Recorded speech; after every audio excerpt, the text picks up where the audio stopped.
ونعوذ بالله من شرور أنفسنا ومن سيئات أعمالنا من يهده الله فلا مضل له ومن يضلله فلا هادي له ونشهد أن لا إله إلا الله وحده لا شريك له ونشهد أن سيدنا مولانا محمدا عبده ورسوله أما بعد فأعوذ بالله من الشيطان الرجيم بسم الله الرحمن الرحيم يا أيها الذين آمنوا اتقوا الله وقولوا قولا سديدا آمنت بالله صدق الله مولانا العظيم وبلغنا رسوله النبي الأمين المكين الكريم ونحن على ذلك لمن الشاهدين والشاكرين والحمد لله رب العالمين۔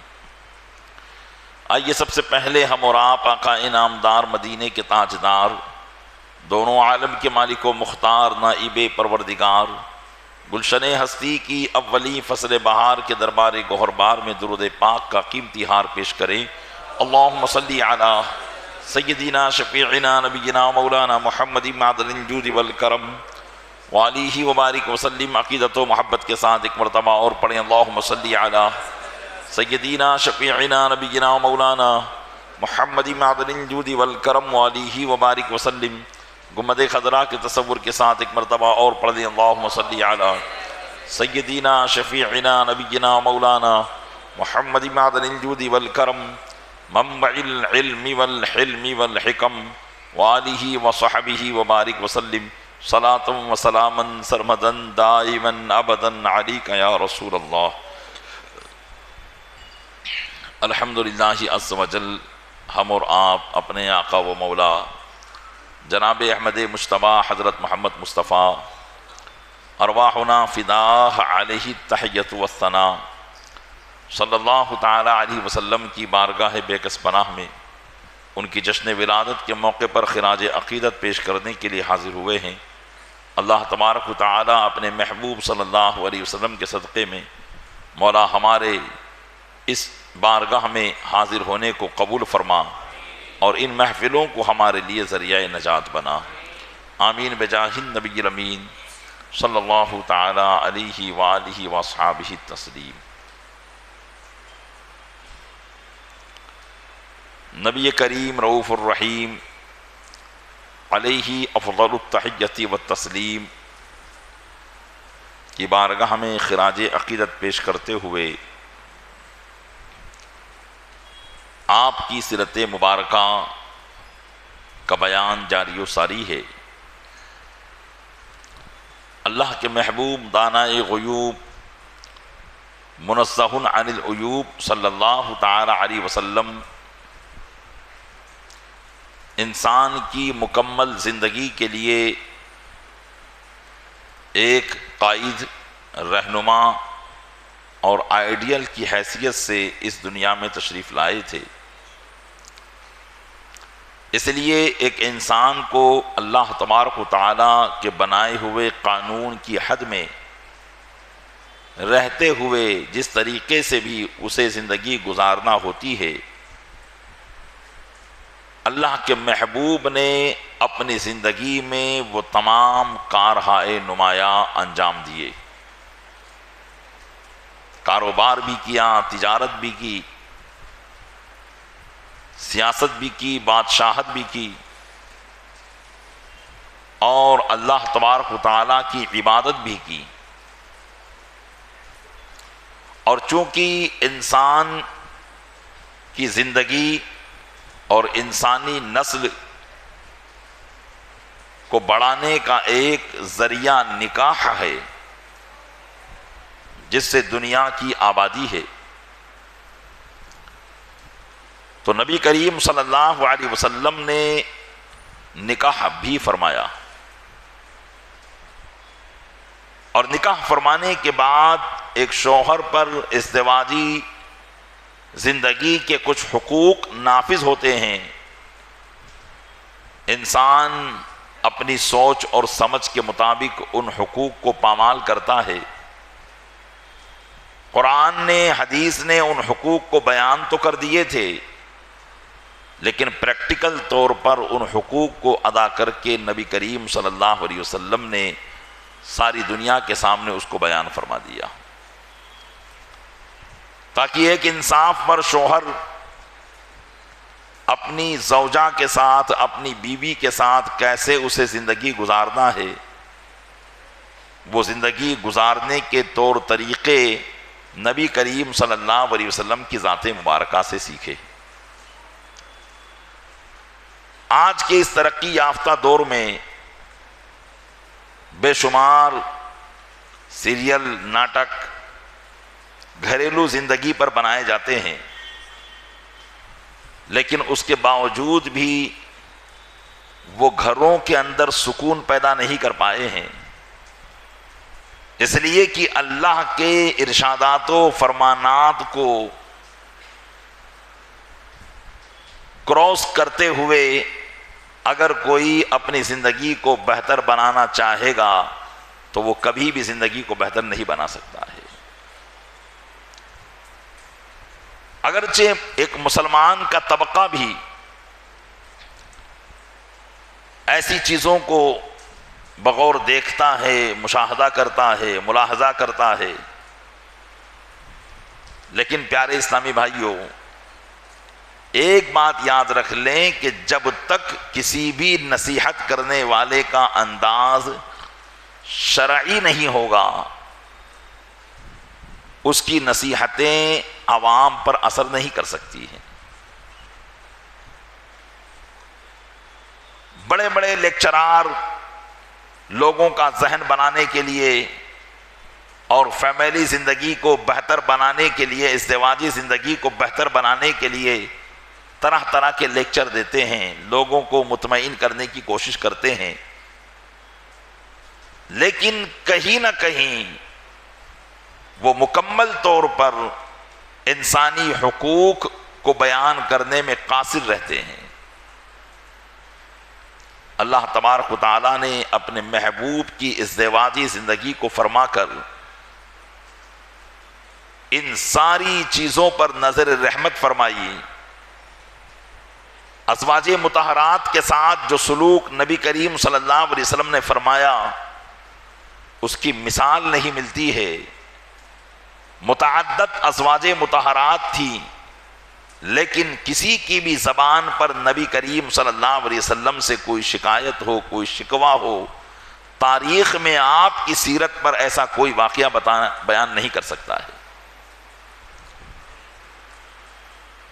ایک انسان کتنا ہی عظیم ہو، دنیاوی اعتبار سے کتنا ہی بلند مرتبے والا ہو، لیکن گھر کے حالات پر جب نظر کی جاتی ہے تو کچھ نہ کچھ گھر کے حالات اس کے خراب نظر آتے ہیں۔ اگرچہ دنیا میں وہ انصاف کی کرسی پر بیٹھا ہوا ہو، لوگوں کو انصاف دے رہا ہو، لوگوں کے لیے انصاف کر رہا ہو، لیکن اس کے گھر کے حالات کی طرف بھی جب دیکھا جاتا ہے تو گھر کے لوگ اس سے مطمئن نظر نہیں آتے ہیں۔ میرے آقا صلی اللہ علیہ وسلم نے ان ساری باتوں کو مختصر سے جملے میں ارشاد فرما دیا کہ اے لوگو، تم میں سب سے بہتر وہ ہے جو اپنے گھر والوں میں بہتر ہے۔ سب سے بہتر، تم اپنے آپ کو بہتر بنانا چاہتے ہو تو اپنے آپ کو بہتر بنانا دنیا کے سامنے بہتر نہیں ہو سکتے ہو۔ دنیا کے سامنے اپنی لیاقت، اپنی صلاحیت کو جھاڑنے سے تم بہتر نہیں بن سکتے ہو۔ جب تک تم اپنے گھر والوں کی نظر میں بہتر نہ ہو جاؤ۔ ارشاد فرمایا کہ تم میں سب سے بہتر وہ ہے جو اپنے گھر والوں میں بہتر ہو، اور میں تم سب سے بہتر ہوں۔ اس میں تو کوئی شک ہی نہیں ہے، لیکن ایک پریکٹیکل روپ میں نبی کریم صلی اللہ علیہ وسلم فرما رہے ہیں کہ میں تم سب سے بہتر ہوں، یعنی ازواج مطہرات کے حقوق کو ادا کرنے میں، چاہے وہ دنیاوی حقوق ہو، دینی حقوق ہو، نبی کریم صلی اللہ علیہ وسلم سارے انسانوں سے بہتر ہے۔ تو ازدواجی زندگی کیوں بیکار رہ جائے؟ اس کے لیے بھی تو آئیڈیل ہونا چاہیے۔ ایک عیسائی ازدواجی زندگی کو بہتر بنانے کے لیے عیسیٰ علیہ السلام کی زندگی میں ان باتوں کو تلاش نہیں کر سکتا ہے، کیونکہ عیسیٰ علیہ السلام نے شادی ہی نہیں کی تھی، لیکن وہ ایک محمد صلی اللہ علیہ وسلم میں اپنی زندگی کے سارے پہلو تلاش کر سکتا ہے۔ یہ میرے آقا صلی اللہ علیہ وسلم کی شان ہے۔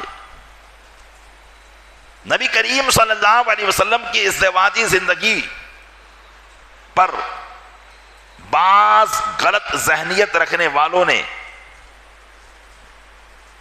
اعتراض کرنے کی کوشش کی، لیکن دنیا جانتی ہے کہ اس ذات پاک کی زندگی پر کوئی کیا حرف لگا سکتا ہے جس کے اخلاق کریمہ کو رب تبارک و تعالی بیان فرما رہا ہے۔ اگر کسی شخصیت پر، کسی ذات پر اور کسی ذات کی پوری زندگی پر سب سے زیادہ اگر کتابیں لکھی گئی ہیں تو وہ نبی کریم صلی اللہ علیہ وسلم کی ذات ہے۔ ہزاروں کی تعداد میں آپ پر کتابیں لکھی جا چکی ہے، اور لکھنے والے اپنے بھی ہیں غیر بھی ہیں، لیکن کسی کو بھی مجال نہ ہوئی کہ وہ نبی کریم صلی اللہ علیہ وسلم کی زندگی کے کسی گوشے کو لے کر اس پر اعتراض کر سکے۔ ہاں، اگر کسی نے اعتراض کیا تو وہ اپنے عناد اور حسد کی وجہ سے کیا ہے، حقیقی نگاہوں پر اس نے پردہ ڈال کر کیا ہے، ورنہ میرے آقا صلی اللہ علیہ وسلم کی سیرت مبارکہ بالکل بے داغ ہے۔ نبی کریم صلی اللہ علیہ وسلم کی متعدد شادیاں ہوئی، متعدد نکاح آپ نے فرمائے۔ سب سے پہلا نکاح ام المومنین حضرت خدیجہ الکبریٰ رضی اللہ تعالیٰ عنہا سے آپ نے فرمایا۔ جس وقت نبی کریم صلی اللہ علیہ وسلم کا سب سے پہلا نکاح ہوا، اس وقت آپ کی عمر پاک 25 سال تھی، اور ام المومنین حضرت خدیجہ الکبریٰ رضی اللہ تعالیٰ عنہا کی عمر پاک 40 سال تھی۔ حضرت ام المومنین خدیجہ الکبریٰ رضی اللہ تعالی عنہا نبی کریم صلی اللہ علیہ وسلم سے شادی کرنے سے پہلے 2 مرتبہ بیوہ ہو چکی تھی۔ آپ کے 2 مرتبہ نکاح ہو چکے تھے، اور دونوں ہی مرتبہ ان کے شوہر انتقال کر چکے تھے۔ آپ کی ان شوہروں سے اولاد بھی تھی۔ تو نبی کریم صلی اللہ علیہ وسلم سے جو آپ کا نکاح ہوا وہ تیسرا نکاح ہوا، جبکہ حضرت ام المومنین خدیجہ الکبریٰ رضی اللہ تعالیٰ عنہا کے تعلق سے آپ نے کل گزشتہ سماعت کیا کہ آپ اہل مکہ کے رئیسوں میں آپ کا نام سر فہرست آتا تھا، مالداروں میں آپ کا نام اوپر ہوتا تھا۔ اتنی بڑی اللہ تبارک و تعالیٰ نے آپ کو دنیاوی دولتیں عطا فرمائی تھی، اور اتنی بڑی آپ مالدار تھی، لیکن نبی کریم صلی اللہ علیہ وسلم کے اخلاق کریمہ اور آپ کی دیانت داری اور امانت داری کو دیکھ کر حضرت خدیجہ الکبریٰ رضی اللہ تعالیٰ عنہا کی قلب اطہر میں یہ خواہش پیدا ہوئی کہ اللہ تعالیٰ ان کو نبی کریم صلی اللہ علیہ وسلم کی زوجیت کا شرف عطا فرمائے، اور آقا صلی اللہ علیہ وسلم کی بحیثیت زوجہ ہو کر خدمت کرنے کی سعادت عطا فرمائے۔ ام المومنین حضرت خدیجہ الکبریٰ رضی اللہ تعالیٰ عنہا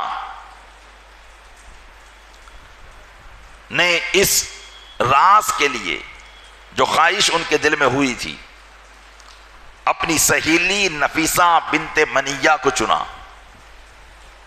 جو آپ کی ہمراز بھی تھی اور آپ کی سہیلی بھی تھی۔ دل میں یہ کھٹکا تھا کہ کہیں میں ارادہ کروں اور خواہش ظاہر کروں، لیکن محمد فداہ ابی و امی صلی اللہ علیہ وسلم تو بالکل ابھی نوجوان ہیں، حسن میں ان کا کوئی جواب نہیں ہے۔ آخرکار ایک بیوہ عورت سے شادی کرنے کے لیے کیوں کر وہ حامی بھر سکتے ہیں؟ اس لیے نبی کریم صلی اللہ علیہ وسلم کی خواہشات کو جاننے کے لیے حضرت ام المومنین نے اپنی ہمراہ سہیلی حضرت نفیسہ بنت منیہ کو چنا اور کہا کہ جاؤ اور تم نبی کریم صلی اللہ علیہ وسلم کا ارادے کا پتہ لگاؤ۔ اب حضرت نفیسہ خود بیان کرتی ہے اس بات کو کہ میں اس کام کے لیے مامور کی گئی، لہذا میں اپنی سہیلی کا پیغام لے کر نبی کریم صلی اللہ علیہ وسلم کے پاس آئی، اور کچھ باتیں کرنے کے بعد میں نے کہا کہ آپ شادی کیوں نہیں کر لیتے؟ نبی کریم صلی اللہ علیہ وسلم کے ظاہری حالات جو تھے وہ آپ نے کل سماعت کیے۔ اللہ تبارک و تعالیٰ نے اپنے محبوب کو مالک و مختار بنایا ہے،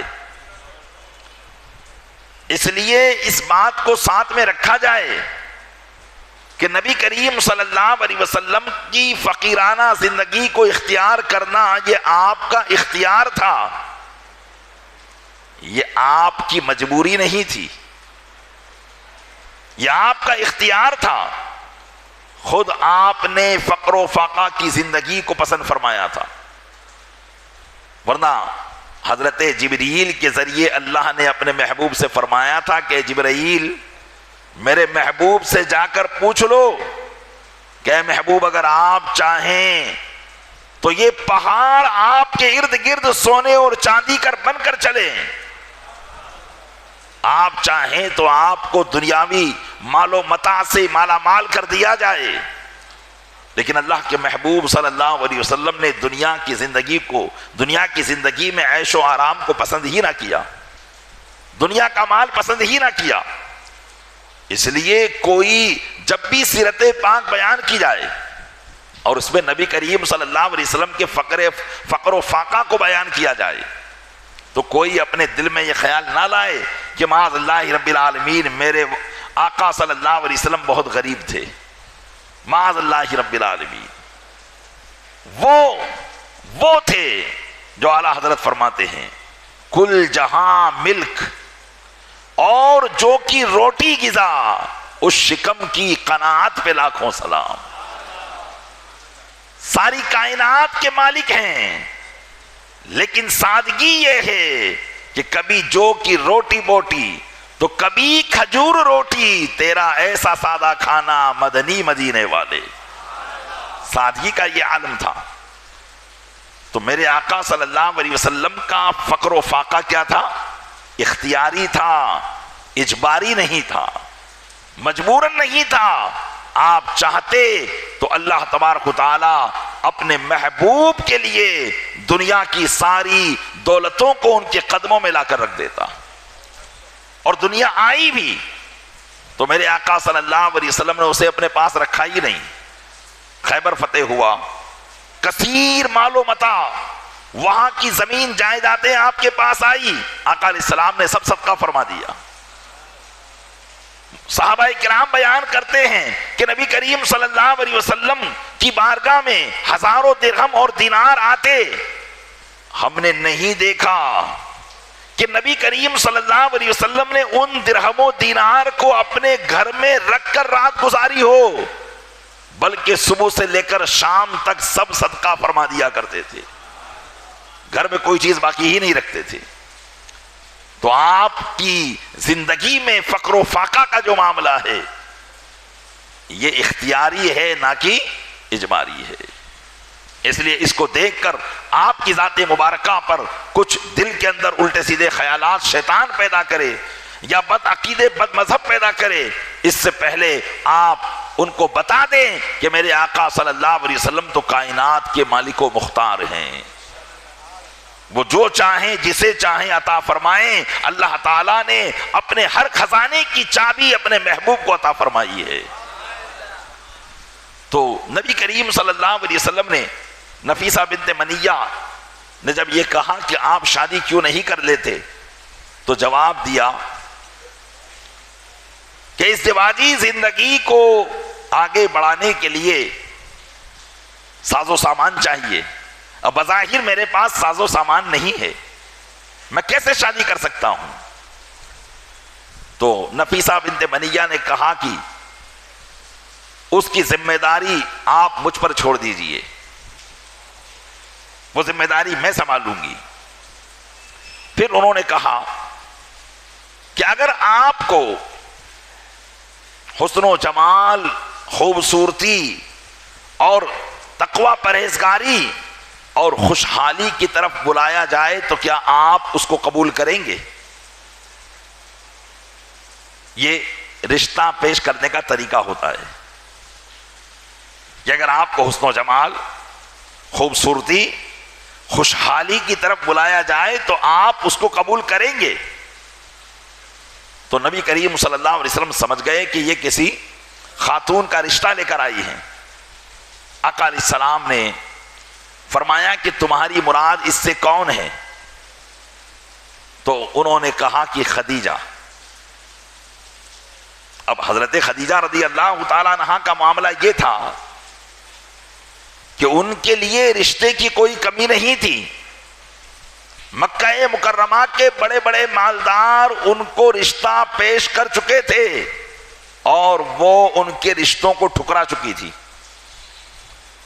آپ کی عفت اور آپ کی پاکیزگی اور آپ کی مالداری کو دیکھ کر بڑے بڑے رشتے آئے تھے، لیکن وہ رشتے آپ ٹھکرا چکی تھی۔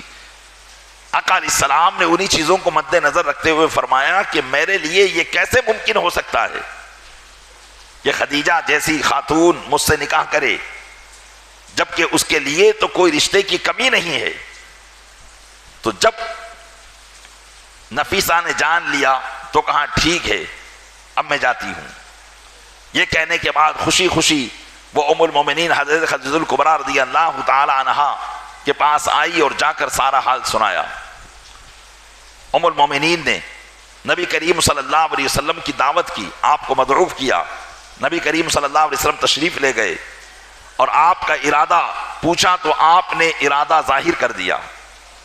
تو ام المومنین نے جب دیکھا کہ ان کا ارادہ ہے تو فرمایا کہ میرے چچا زاد، کیونکہ نبی کریم صلی اللہ علیہ وسلم رشتے میں ام المومنین کے چچا زاد بھائی بھی ہوا کرتے تھے، تو فرمایا کہ اے میرے چچا زاد، میں تم سے نکاح کی رغبت اس لیے رکھتی ہوں کہ تم سچی بات بولتے ہو، امانت دار ہو، دیانت دار ہو اور تمہاری ایک عظیم شان ہے، اس لیے میں تم سے نکاح کا ارادہ رکھتی ہوں۔ پھر ام المومنین نے فرمایا کہ آپ کل میرے یہاں اپنے چچا کو بھیجیے تاکہ وہ میرا رشتہ لے کر آئے۔ نبی کریم صلی اللہ علیہ وسلم گئے اور جناب ابو طالب کو ساری باتیں بتائی۔ جناب ابو طالب بھی بڑے خوش ہوئے اور پھر وہ ام المومنین حضرت خدیجہ الکبریٰ رضی اللہ تعالیٰ عنہا کے چچا عمرو بن اسد کے پاس نبی کریم صلی اللہ علیہ وسلم کا رشتہ لے کر گئے، کیونکہ حضرت خدیجہ رضی اللہ تعالیٰ عنہا کے والد گرامی کا انتقال پہلے ہی ہو چکا تھا۔ جو حرب فجار پرسوں کے دن جو میں نے بیان کیا تھا، جو قبیلے عرب سے لڑائیاں ہوئی تھی اہل قریش کی، اس لڑائی سے پہلے ان کا انتقال ہو چکا تھا۔ اس لیے اب حضرت ام المومنین کے کوئی ولی تھے، کفیل تھے، تو وہ آپ کے چچا عمرو بن اسد تھے۔ تو جناب ابو طالب نبی کریم صلی اللہ علیہ وسلم کے چچا عمرو بن اسد کے پاس نبی کریم صلی اللہ علیہ وسلم کا پیغام لے کر گئے۔ رشتے کی بات چیت ہوئی اور دونوں طرف سے رضامندی کا اظہار ہوا اور ایک تاریخ طے کر لی گئی۔ اس مقررہ تاریخ پر تمام قبیلے مضر اور قریش کے لوگ جمع ہوئے، تمام اہل مکہ کے سردار جمع ہوئے، بڑے بڑے خاندان کے عزت یافتہ لوگ وہاں پر اس نکاح میں شرکت کرنے کے لیے حاضر ہوئے۔ اللہ کے محبوب صلی اللہ علیہ وسلم بھی اپنے خاندان والوں کے ساتھ تشریف فرما ہے۔ جب یہ نکاح کی محفل منعقد ہوئی تو جناب ابو طالب کھڑے ہوئے اور سب سے پہلے انہوں نے اللہ عز و جل کی حمد و ثنا نبی کریم صلی اللہ علیہ وسلم کی تعریف و توصیف اور اپنے خاندان کی عزت اور وقار کو بیان کیا۔ اس خطبے کو آپ کے سامنے میں عرض کرنے کی کوشش کرتا ہوں، اور یہ میں پہلے بتا چکا ہوں کہ مکہ کے لوگ اگرچہ بہت زیادہ گمراہ ہو چکے تھے، لیکن ان کے اندر کچھ طور طریقے حضرت ابراہیم علیہ السلام کی شریعت کے باقی تھے۔ تو نکاح کرنے کا جو یہ طریقہ تھا جس میں خطبہ بھی پڑھا جاتا ہے، یہ حضرت ابراہیم علیہ السلام ہی کی شریعت کا طریقہ تھا جو ان میں باقی تھا۔ جناب ابو طالب کھڑے ہوئے اور خطبہ ارشاد فرمایا تو کہا الحمدللہ الذی جعلنا من ذریت ابراہیم وزرع اسماعیل وضع مات وعنصر مضر۔ تمام تعریف اس اللہ کے لیے جس نے ہمیں ابراہیم کی اولاد سے کر دیا، اسماعیل کی کھیتی سے کیا، اور ماد کی اصل اور مضر کی نسل سے پیدا فرمایا۔ یہ آپ کے قبیلے کے آباء و اجداد تھے۔ اور کہا وجعلنا حضنۃ بیتہ وسواس حرمہ، اور اللہ تبارک و تعالی نے ہمیں اپنے گھر کا خادم بنایا اور اپنے حرم کا ہمیں منتظم بنایا۔ وجعل لنا بیتا محجوجا وحرما آمنا، اور ہمیں ایک ایسا گھر عطا فرمایا جس کا حج کیا جاتا ہے، اور ایسا حرم عطا فرمایا کہ جس میں جو آ جائے وہ امن پا جاتا ہے۔ وجعلنا الحکام علی الناس، اور تمام لوگوں پر اللہ نے ہم کو حاکم بنایا۔ اللہ کی جو نعمتیں ان کے پاس تھی، قریش کے پاس جو اللہ کی نعمتیں تھی، خاص فضل تھا، اس کو بیان کیا۔ اور پھر کہا ثم ان ابن اخی ھذا محمد ابن عبد اللہ صلی اللہ علیہ وسلم لا یوزن برجل الا رجح بہ۔ انہوں نے کہا اللہ کی تعریف بیان کرنے کے بعد کہ پھر اے لوگو، بے شک یہ میرا بھتیجا محمد بن عبداللہ صلی اللہ علیہ وسلم یہ وہ ذات ہے کہ کسی بھی ذات سے ان کا موازنہ نہیں کیا جا سکتا ہے۔ لا یوزن بہ الا لا یوزن برجل الا رجح بہ، کسی بھی مرد سے ان کا موازنہ نہیں کیا جا سکتا ہے، کائنات میں کوئی ایسا ہی نہیں جو ان کے مقابل کا ہو۔ اور پھر کہا وَإِن كَانَ فِي الْمَالِ قُلَّا، اگرچہ یہ مال میں کم ہے، اگرچہ مال میں کم ہے، لیکن وَإِنَّ الْمَالَ ظُلَّةٌ، لیکن مال ایک سایہ ہے، مال ایک سایہ ہے، ظِلُّهُ زَائِلٌ وَأَمْرٌ حَائِلٌ، جس کا سایہ ختم ہو جانے والا ہے، اور یہ ایک ایسا معاملہ ہے جو بدل جانے والا ہے، کبھی اس کے پاس تو کبھی اس کے پاس۔ مالداری رشتہ نکاح کے اندر کبھی آڑے نہیں آنی چاہیے کہ فلاں مالدار ہے فلاں غریب ہے تو یہ غریب کا رشتہ اس مالدار کے ساتھ کیسے ہوگا، جبکہ آج رشتوں کی بنیادیں صرف اور صرف مالداری ہی پر رکھی جاتی ہے۔ آدمی یہ سوچتا ہے کہ میری بیٹی ہے تو جیسا میں مالدار ہوں اس کا رشتہ بھی مالدار گھر ہی میں کیا جائے، اور بسا اوقات مالدار گھر کے رشتے کی تلاش میں عمر دراز ہو جاتی ہے، اور اگر رشتہ مل بھی گیا تو پھر مالدار باپ کے گھر میں پلا بڑا بچہ عیش و آرام کا شوقین ہوتا ہے، اور کبھی بدقسمتی سے عیاش ہوتا ہے جو اس کی زندگیوں کو تباہ و برباد کرتا ہوا نظر آتا ہے۔ تو مال رشتے کے اندر دیکھا ہی نہیں جاتا ہے۔ جناب ابو طالب نے اسی بات کی طرف توجہ دلائی، فرمایا کہ ان المال ظلہ زائل وامر حائل، مال ایک ایسی چیز ہے کہ جس کا سایہ ختم ہو جانے والا ہے، اور یہ ایک ایسا امر ہے جو بدل جانے والا ہے۔ تو اگرچہ کہا کہ اگرچہ محمد صلی اللہ علیہ وسلم مال میں کم ہیں، لیکن اس مال کی کوئی حیثیت نہیں. وہ محمد صلی اللہ علیہ وسلم قد عرفتم قرابتہ، اور محمد صلی اللہ علیہ وسلم وہ ذات ہیں کہ جن کی قرابت کو تم پہچان چکے ہو. وقد خطب خدیجہ بنت خویلد وقد بدل لها من الصداق وما آجله وآجله 12 اوقیۃ ذهبا. پھر اب نکاح کی کاروائی شروع کی اور خطبے ہی میں ارشاد کیا کہ بے شک محمد صلی اللہ علیہ وسلم نے خدیجہ بنت خویلد کو نکاح کا پیغام دیا اور 12 اوقیہ سونا یہ مہر میں دیا. وَنَشَأَ، اور زندگی کا نان و نفقہ اپنے ذمے لیا. وَهُوَ وَاللَّهِ بَعْدَ هَذَا نَبَأٌ عَظِيمٌ وَخَطَرٌ جَلِيلٌ، اور قسم خدا کی اس کے بعد ان کی شان اور بھی بلند و بالا ہوگی. جناب ابو طالب نے نبی کریم صلی اللہ علیہ وسلم کا یہ خطبہ نکاح پڑھا اور بیٹھ گئے. اس کے بعد آپ نے حضرت خدیجہ کے خاندان کو مخاطب کر کے کہا کہ اب تم میں سے کوئی خطبہ دے. حضرت خدیجہ رضی اللہ تعالیٰ عنہ کے چچا زاد بھائی ورقہ بن نوفل، یہ وہ ذات تھے کہ جو عرب کی اس بت پرستی کے باوجود بھی بت پرستی سے محفوظ تھے، اور مکہ کے لوگوں کی بت پرستی سے بیزار ہو کر انہوں نے اپنے گھر ہی میں چلہ کشی اختیار کر لیا تھا، باہر نہیں نکلتے تھے. توریت کے عالم تھے اور نبی کریم صلی اللہ علیہ وسلم کے انتظار میں تھے.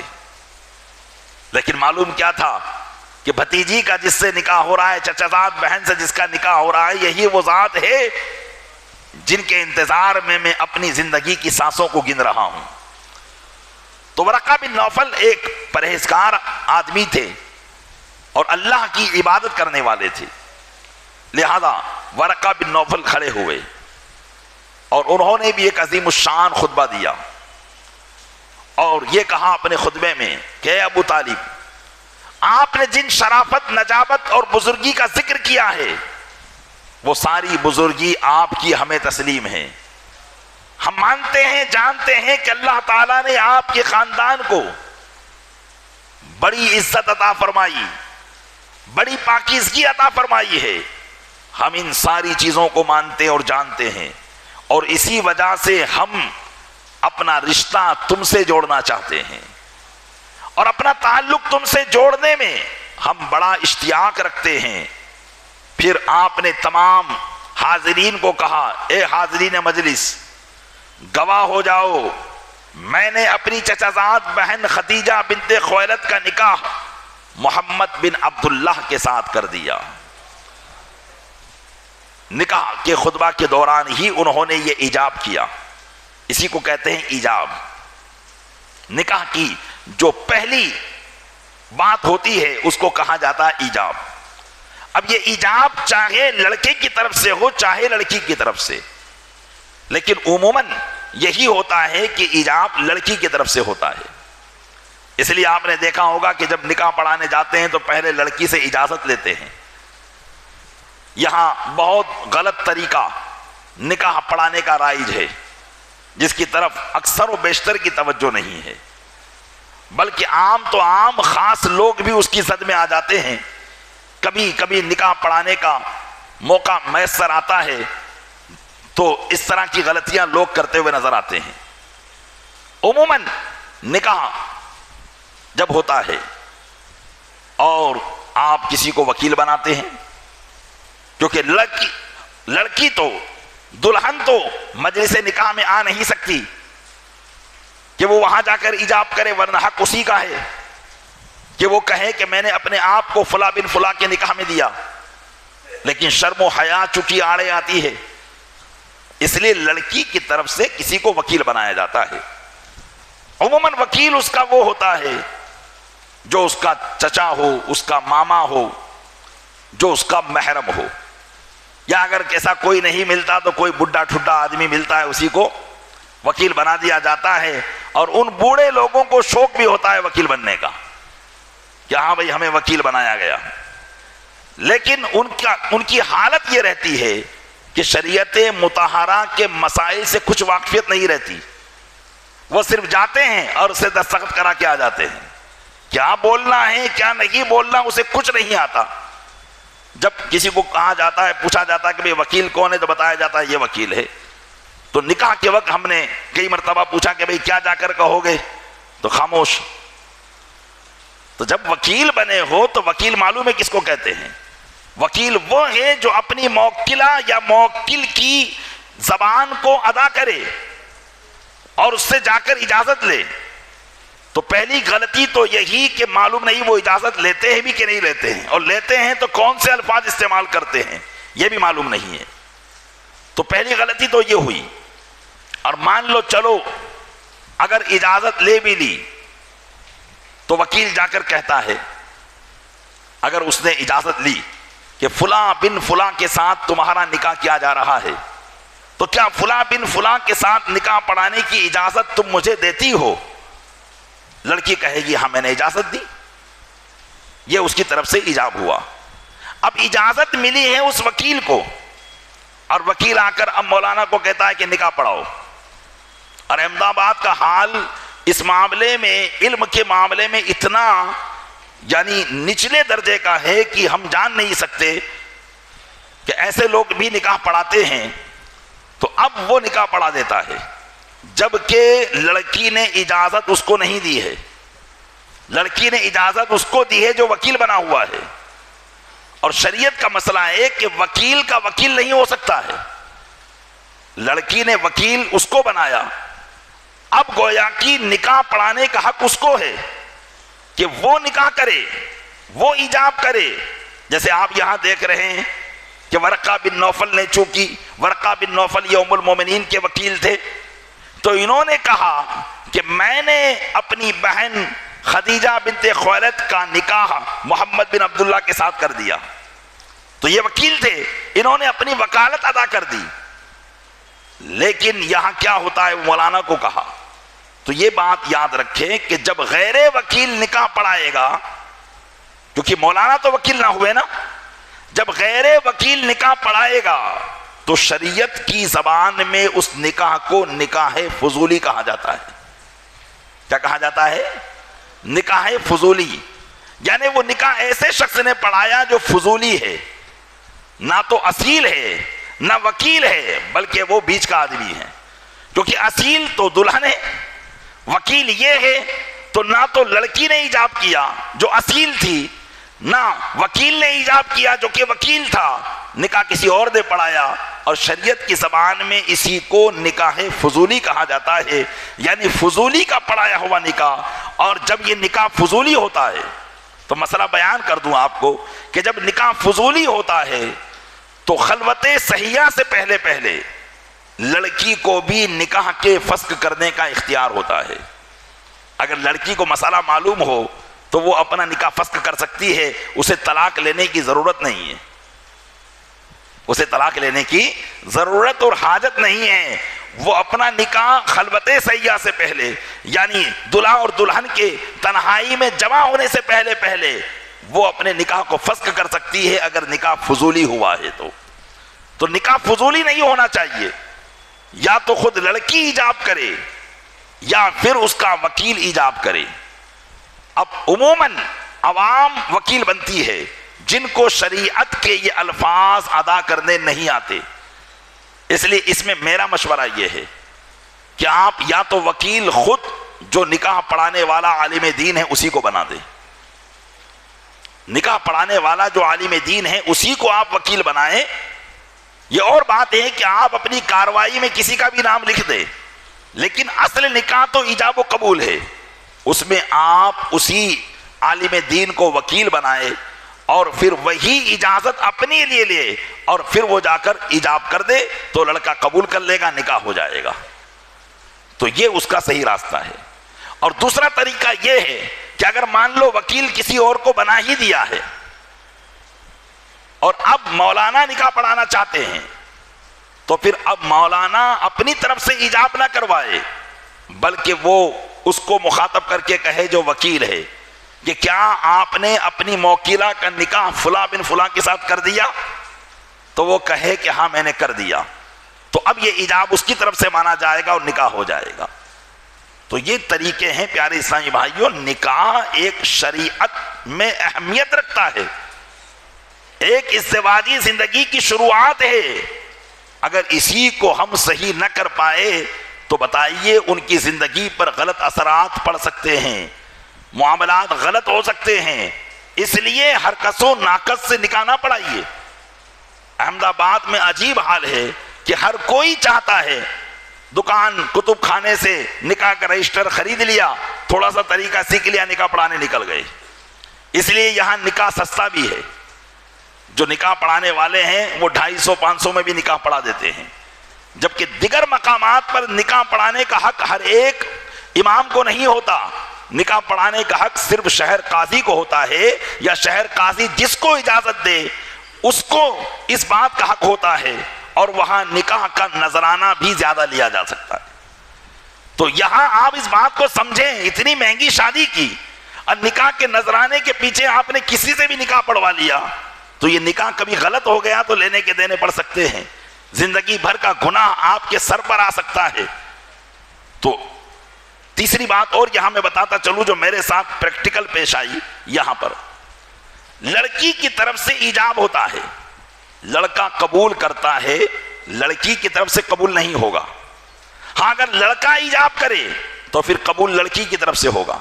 اگر لڑکا یہ کہے کہ میں فلانا بنت فلانا فلاں سے نکاح کرنا چاہتا ہوں تو لڑکی کہے میں نے قبول کیا، لیکن اگر ایجاب لڑکی کی طرف سے ہو رہا ہے تو ایجاب لڑکی ہی کی طرف سے ہوتا ہے۔ عموماً ہمارا رواج یہی ہے کہ پہلے لڑکی کے پاس جاتے ہیں، اس سے اجازت طلب کرتے ہیں، وہ ایجاب کرتی ہے، پھر لڑکے کے پاس آ کر قبول کرواتے ہیں۔ یہ طریقہ ہے، لڑکی سے قبول نہیں کیا جاتا ہے، کرایا جاتا ہے۔ اور یہاں کیا کرتے ہیں، لڑکی سے بھی قبول کرواتے ہیں کہ نکاح قبول ہے، نکاح قبول ہے، نکاح قبول ہے۔ تو لڑکی کو قبول کرنے کی حاجت نہیں ہے، وہ ایجاب کرے گی اور لڑکا قبول کرے گا۔ تو ایک واقعہ رسول آباد کا ہمارے پاس پیش آیا، نکاح پڑھانے میں جا ہی نہیں رہا تھا، زبردستی مجھے ایک پہچان والے اسلامی بھائی لے کر گئے، تو ہم نے ایجاب لڑکی سے کیا اور قبول لڑکے کو کروایا اور نکاح ہو گیا، خطبہ بھی ہو گیا، دعا بھی ہو گئی۔ اتنے میں 2 بوڑھے حضرات ہمارے پاس آئے اور کہنے لگے کہ آپ نے لڑکی کو قبول تو کروایا ہی نہیں۔ میں نے کہا لڑکی کو قبول کرانے کی ضرورت نہیں ہے، اس سے میں ایجاب کروں، میں نے ایجاب کیا ہے اس سے اور یہاں قبول کروایا ہے۔ تو کہا وہ لڑکی رو رہی ہے کہ مجھے قبول کرواؤ ورنہ میرا نکاح ہی نہیں ہوگا۔ تو میں نے کہا کہ دیکھو جو شریعت کا مسئلہ ہے میں اسی پر عمل کروں گا، آپ کے رسم و رواج پر عمل کرنے کے لیے نہیں آیا ہوں میں۔ تو 2-3 بوڑھے بیٹھے تھے کہ مولانا جا کر ایسے ہی کر کے آ جاؤ۔ تو میں نے کہا میں گڈا گڈن کا نکاح پڑھانے نہیں آیا ہوں، انسان کا نکاح پڑھنے آیا ہوں، اور اس پر شریعت نافذ ہوتی ہے اور شریعت جو حکم کرتی ہے وہ میں کر چکا ہوں۔ اب آپ کسی مفتی سے جا کر پوچھئے، کسی سے بھی پوچھ لیجئے کہ میں نے جو طریقہ اختیار کیا وہ صحیح تھا یا غلط تھا۔ تو پیارے اسلامی بھائیوں، یہ وہ باتیں ہیں جو عموماً بیان بھی نہیں کی جاتی اور اس پر بیان بھی نہیں ہوتا ہے، لیکن یہ سب اہم باتیں ہیں کہ ہم شادی کی تیاری، نکاح کی تیاری 4 مہینے 5 مہینے سے کرتے ہیں، لیکن جن چیزوں سے دلہا دلہن نکاح کے بندھن میں بنتے ہیں اسی میں اگر ہم نے غلطیاں کی تو وہ ساری تیاریاں آپ کی دھری کی دھری رہ جائے گی، اللہ کی بارگاہ میں وہ نکاح ہی منعقد نہیں ہوگا، اور معاملات کہاں تک پہنچیں گے یہ مجھے تفصیل سے بیان کرنے کی ضرورت نہیں ہے۔ تو یہ سنت ابراہیمی تھا کہ وکیل اپنی موکلہ کو اس کے جس کے ساتھ اس کا نکاح کیا جا رہا ہے وہ کیا جائے۔ تو ورقہ بن نوفل نے یہی کہا کہ میں نے اپنی موکلہ خدیجہ بنت خویلد کو فلاں کے نکاح میں دیا۔ اور یہاں ایک بات اور سمجھ لیں کہ یہ خطبے کے اندر نبی کریم صلی اللہ علیہ وسلم کا خطبہ بیان کیا گیا جس میں اللہ کی حمد و ثنا اور اللہ کی ملنے والی نعمتوں پر جو اہل قریش کو اللہ نے عطا فرمائی تھی اس پر اللہ کی تعریف فرمائی گئی۔ ہمارا بھی نکاح کا خطبہ ہوتا ہے، ہم جب نکاح پڑھاتے ہیں اس میں خطبہ پڑھتے ہیں، اگرچہ خطبے کی طرف آپ کی توجہ نہیں ہوتی، لیکن خطبے کے اندر خطیب بہت سی باتوں کو بیان کر کے جا چکا ہوتا ہے. سب سے پہلے وہ اللہ کی حمد کرتا ہے، اس کے بعد نبی کریم صلی اللہ علیہ وسلم کی رسالت کی شہادت پیش کرتا ہے، اور اس کے بعد چند آیتوں کی تلاوت کرتا ہے. ایک آیت وہ یہ پڑھتا ہے، یا ایھا الذین آمنوا اتقوا اللہ حق تقاتہ ولا تموتن الا وانتم مسلمون. اے ایمان والو، اللہ سے ڈرو جس طرح ڈرنے کا حق ہے. ولا تموتن الا وانتم مسلمون، اور نہ مرنا مگر اس حال میں کہ تم مسلمان ہو. ایک خطیب اپنے خطبہ نکاح میں وہ ساری شادی میں حاضرین مجلس کو مخاطب کرتا ہے، بالخصوص دلہا دلہن کو مخاطب کرتا ہے کہ آج دو اجنبی خاندان ایک دوسرے سے محبت کا عہد کریں گے. ایک اجنبیہ ایک اجنبی سے محبت کا عہد کرے گی، ایک کے حقوق دوسرے کے حق کاندھے پر ڈالے جائیں گے، ایک خاندان دوسرے خاندان سے ملے گا. لہذا کہیں ایسا نہ ہو کہ تم ایک دوسرے پر زیادتی کرنے والے بن جاؤ. ہر معاملے میں اللہ سے ڈرتے رہنا، چاہے وہ لڑکے والا ہو چاہے وہ لڑکی والا ہو. ایسا نہیں کہ لڑکی والا ہے تو دبنا اسی کو پڑے گا، لڑکے والا ہے تو وہ ہمیشہ حاوی ہی رہے گا. بلکہ کہا جا رہا ہے تم سب ایمان والے ہو اور تم سب کو اللہ سے ڈرنے کے حق کی طرح ڈرنا ہے، حقوق کو اس طرح ادا کرنا ہے جس طریقے سے اسلام نے تم کو یہ باتیں عطا فرمائی ہے. اور پھر یہ بات کہی جا رہی ہے کہ آج سے تمہاری زندگی کی ایک نئی شروعات ہے، لہذا اپنے اسلام کے دامن کو مضبوطی سے پکڑ کے رہنا، اور آج کے بعد کوئی ایسا گناہ نہ کرنا جس سے تمہارے ایمان کو ٹھیس پہنچے، جس سے اسلام کو ٹھیس پہنچے، تمہاری زندگی کو ٹھیس پہنچے، بلکہ اللہ کی بارگاہ میں مسلمان ہو کر جانا. خطیب نے تو خطبہ دے دیا، لیکن خطبہ ہوتے ہی دعا ہوتے ہی خرافات شروع ہو جاتی ہے. کوئی بم پھٹاکے پھوڑتا ہے، کوئی پوری مجلس کو جو ہے جھاگ والا جو چیز آتی ہے اس سے مل دیتا ہے. دلہے کا باپ ایک طرف، دلہن کا باپ ایک طرف، نوجوانوں کے سپرد نکاح کی مجلس کر دی جاتی ہے، اور وہ ساری اس کی برکتوں کو ختم کر دیا کرتے ہیں، ساری برکتوں کو ختم کر دیا کرتے ہیں. وہ نوجوان جن کو نہ کبھی صحیح طریقے سے غسل کا طریقہ یاد، نہ استنجا کا طریقہ یاد، ہمیشہ گالی گلوچ پکڑنے والے، اس کے ساتھی دلہے کے طرح طرح کی مذاق مسخری نکاح کے منچ پر کر رہے ہوتے ہیں. اور نکاح جو ایک سنت رسول ہے اس کی ساری برکتوں کو ان کی حرکتوں کے ذریعے ختم کر دیا جاتا ہے. اللہ کی رحمتیں نازل ہوتی ہے جب نکاح ہوتا ہے، تو اللہ تبارک و تعالیٰ کا فضل نازل ہوتا ہے جب نکاح ہوتا ہے. تو کیوں؟ اس لیے کہ اس کے محبوب کی سنت ادا کی جا رہی ہے. اس لیے امام اعظم رضی اللہ تعالیٰ عنہ نے فرمایا کہ اگر کوئی شخص نفل نماز پڑھ رہا ہو اور قریب میں نکاح ہو رہا ہو تو نفل نماز پڑھنے سے بہتر اس کا نکاح کی مجلس میں شرکت کرنا ہے. نفل نماز پڑھنے سے بہتر نکاح کی مجلس میں شرکت کرنا ہے. کیوں؟ اس لیے کہ نکاح کی محفل یہ کوئی عام محفل نہیں ہے، بلکہ اللہ تبارک و تعالیٰ کے محبوب کی سنت کی ادائیگی کی محفل ہے. گویا کہ تم محبوب دو عالم صلی اللہ علیہ وسلم کی سنت کی ادائیگی میں شریک ہو رہے ہو بحمدہ تعالیٰ. بعض برادریاں اور بعض لوگ وہ ہیں جو اپنے نکاح کی مجلسیں مسجدوں کے اندر منعقد کرتی ہیں جہاں اس طریقے کا شور شرابہ نہیں ہوتا، لیکن شکایت ان لوگوں سے بھی ہے کہ مسجدوں میں نکاح کرنے کے بعد ساری خرافات ہال میں کر دیا کرتے ہیں. شریعت مطہرہ کو بالائے طاق رکھ کر ہر ننگا پن جو کبھی پہلے نہیں کیا تھا وہ شادی کے کھانوں کے اندر کر دیے جاتے ہیں.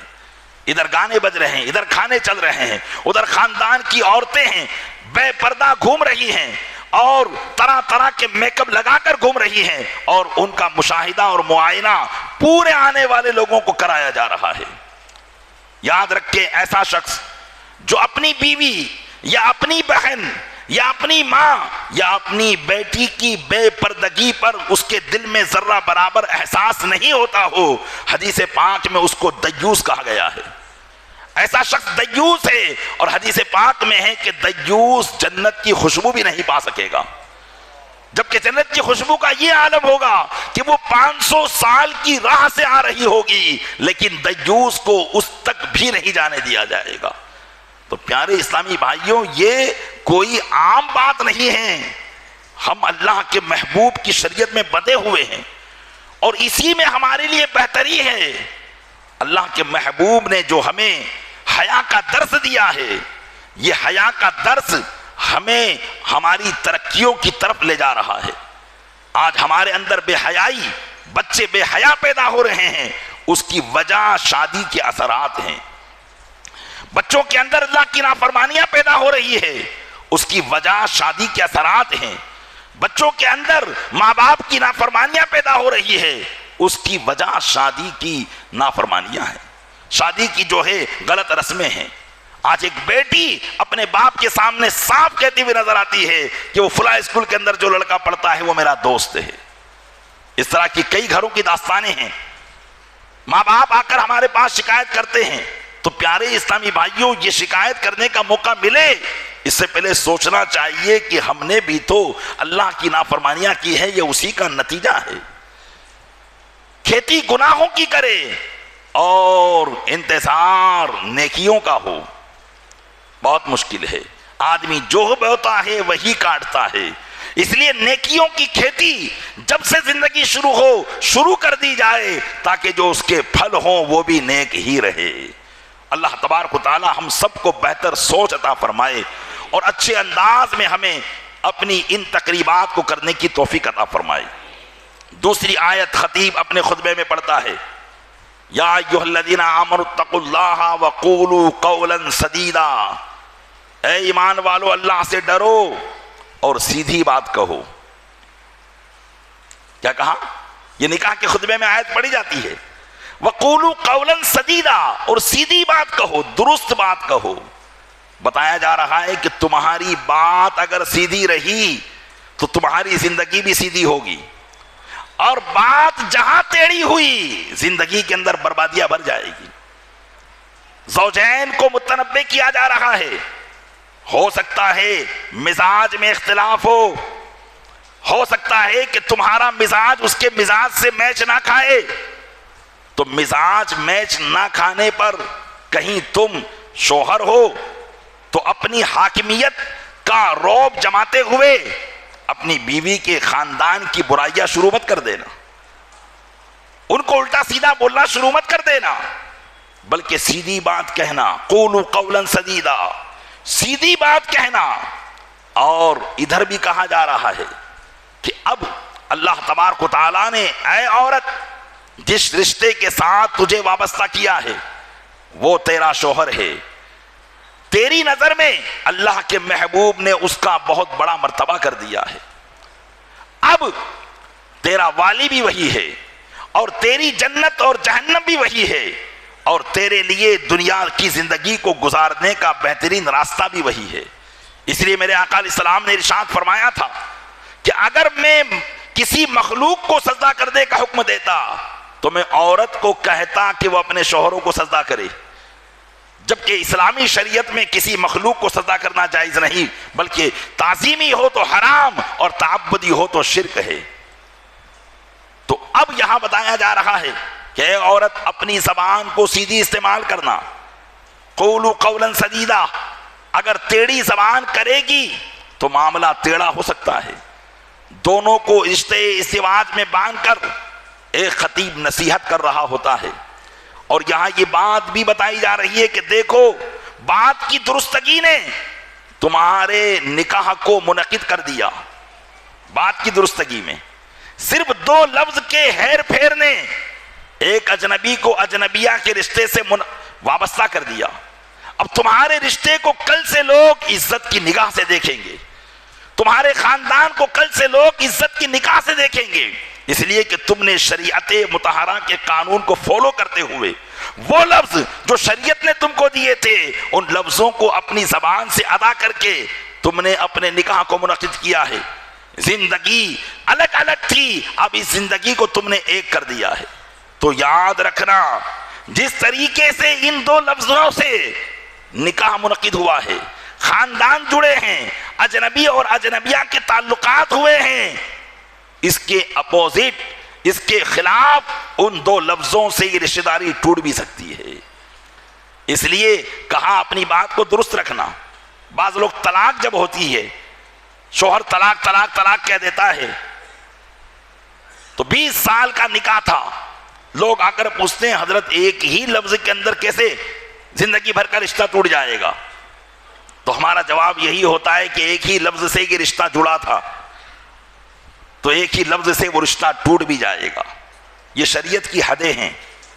اللہ تعالیٰ نے طلاق کے مسائل جہاں بیان کیے ہیں، قرآن کھول کر دیکھیے، ان کو بیان کرنے کے بعد فرمایا گیا تلک حدود اللہ، یہ اللہ کی حدیں ہیں، یہ اللہ کی حدیں ہیں، ان کے قریب نہ جانا، ان الفاظ کو استعمال نہ کرنا۔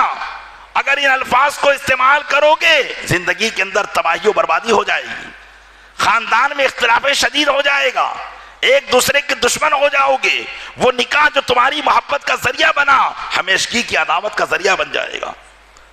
اللہ فرماتا ہے تلک حدود اللہ یبینھا لقوم یعلمون، یہ اللہ کی حدیں ہیں، اللہ ان کو ان لوگوں کے لیے بیان کرتا ہے جو جانتے ہیں، جن کے اندر عقل ہے، شعور ہے، ان لوگوں کے لیے ارشاد فرما رہا ہے۔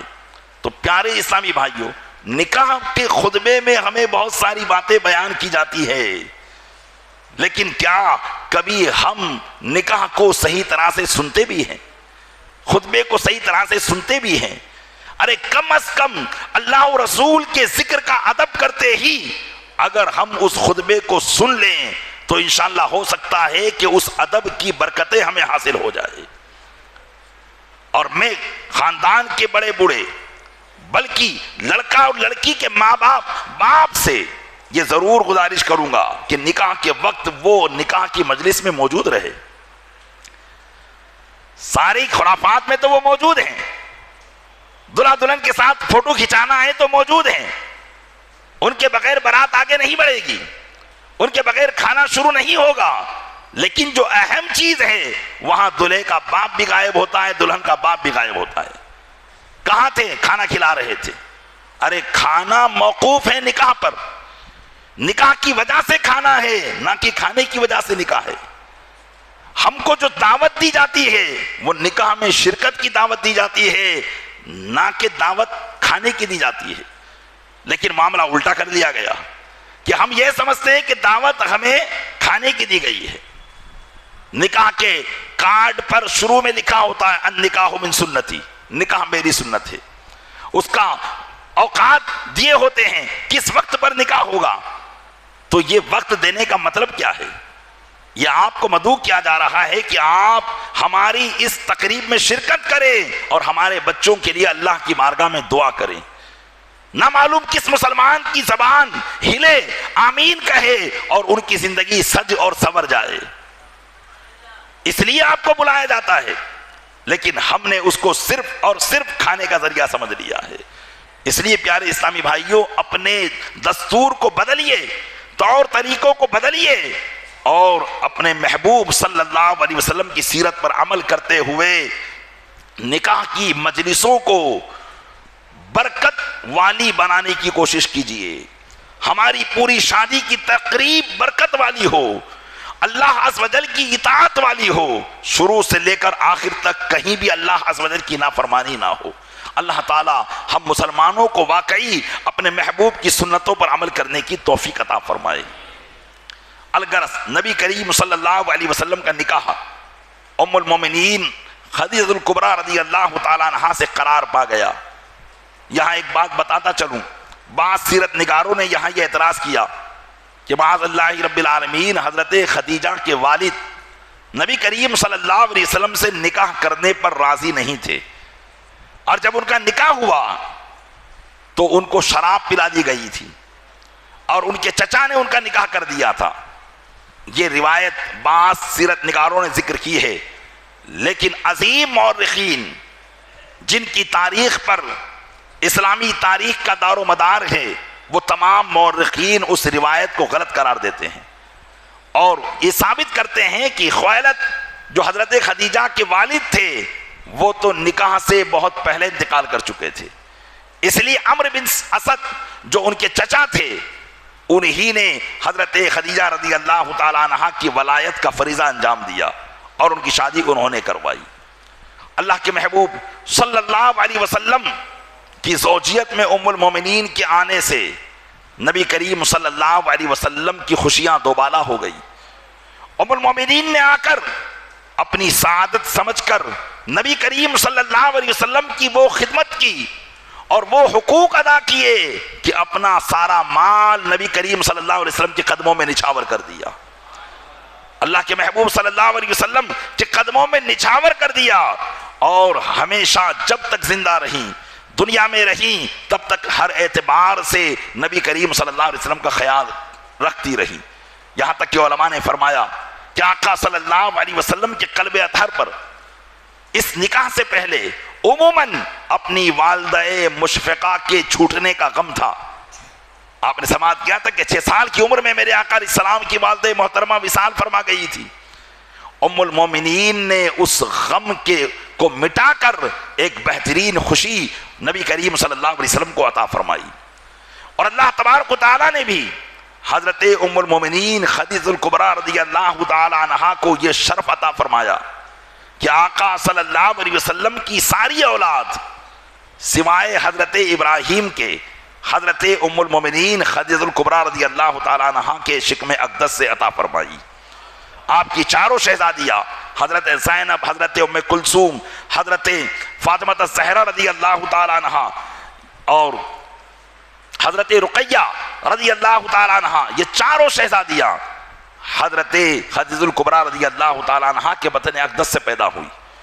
اور نبی کریم صلی اللہ علیہ وسلم کے 2 شہزادے حضرت قاسم، جن کی وجہ سے نبی کریم صلی اللہ علیہ وسلم کی کنیت ابو القاسم ہوئی، اور حضرت عبداللہ جن کا لقب طیب و طاہر تھا، اور یہ دونوں شہزادے بچپن ہی میں انتقال فرما گئے تھے۔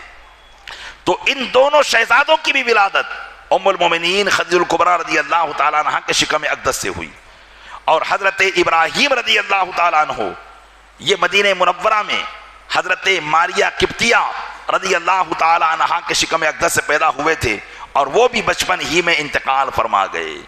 تو اس طریقے سے نبی کریم صلی اللہ علیہ وسلم کا جو خاندان چلا، حضرت خاتون جنت سے آگے بڑھا، وہ بھی حضرت خدیجہ الکبریٰ کے شکم اقدس سے چلا ہے۔ تو پتہ چلا کہ سارے سادات کی نانی جان ہونے کا شرف اگر کسی کو حاصل ہوا ہے تو وہ ام المومنین خدیجہ الکبریٰ رضی اللہ تعالیٰ عنہا کو حاصل ہوا ہے۔ اور کیسی نانی جان کہ جس نانی کے نواسے کیسے ہوئے، کبھی امام حسن ہیں تو کبھی امام حسین ہیں، کبھی زین العابدین ہیں، کبھی امام جعفر صادق ہیں، کبھی امام حسن عسکری ہیں، تو کبھی غوث اعظم ہیں اور کبھی غریب نواز ہیں، کبھی شاہ عالم ہیں، کبھی قطب عالم ہیں، اور آخری وقت حضرت امام مہدی رضی اللہ تعالیٰ عنہ یہ بھی حضرت خدیجہ الکبریٰ کے نواسے ہی ہوں گے۔ اللہ نے یا رسول اللہ زندہ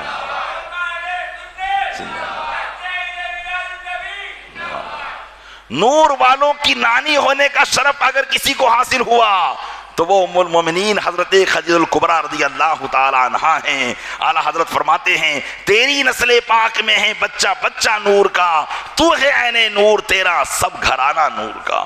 تو پیارے اسلامی بھائیوں، بس نبی کریم صلی اللہ علیہ وسلم کی سیرت بیان کرنے کا مقصود یہی ہے کہ ہم سیرت مبارکہ سے حاصل ہونے والے درس کو اپنی زندگی میں بسانے کی کوشش کریں۔ انشاءاللہ تبارک و تعالی ہماری زندگی بھی بہتر ہوگی، آخرت بھی بہتر ہوگی۔ پروردگار اپنے محبوب کے صدقے میں بیان میں کچھ غلطی ہو تو معاف فرمائے، اور اس بیان کو اپنی بارگاہ میں قبول فرمائے۔ آمین بجاہ نبی الامین صلی اللہ علیہ وسلم۔